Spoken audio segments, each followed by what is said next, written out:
You know, I really wish I could go vegan. It's just that I feel like I miss too many of the comfort foods that I love. Actually, you know what? That gives me an idea.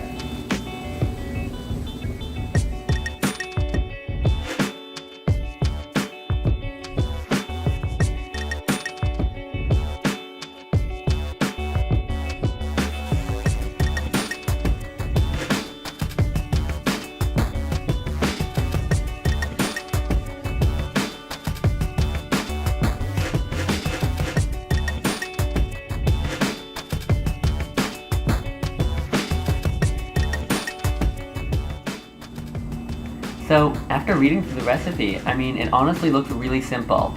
I admit I'm a little skeptical about it, but I'll take you through it and we'll see how it goes. Alright, so the first step is to mix all of the dry ingredients together. Unfortunately, I was not able to accurately measure my ingredients and film at the same time, so I instead took photos of all the ingredients and I'll tell you how much of everything I used. I started with 4 cups of flour, 2 teaspoons of baking powder, 1.5 teaspoons of baking soda, and 3/4 teaspoon of salt.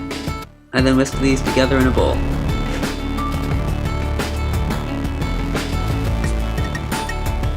Next, I took 1.5 cups of chocolate chips and whisked them together with the other dry ingredients.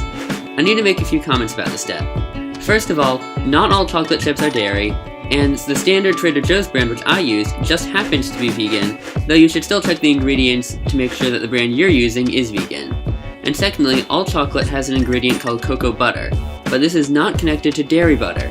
It is part of the chocolate making process and resembles butter in some ways, but is still vegan even though it has the word butter in it.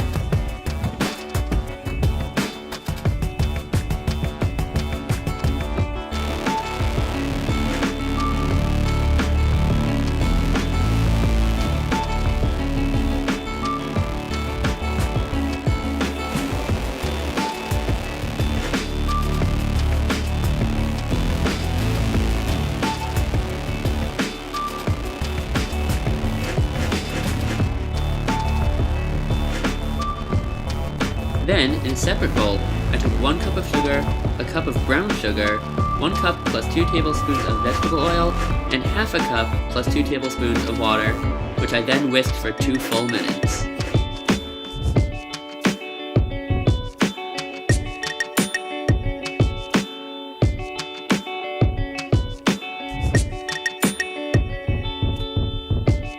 After that, I combined my dry ingredients with my wet ingredients. This also took about 2 minutes.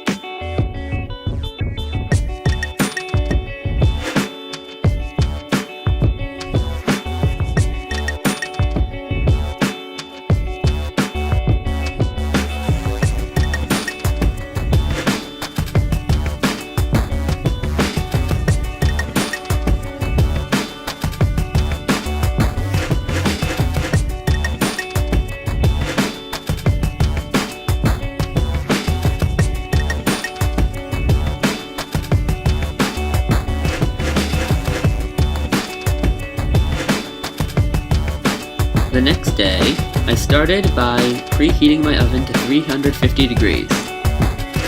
I then pressed the dough into balls and put them on a cookie sheet lined with parchment paper. I actually only put 8 cookies per sheet, as you can see in the final product.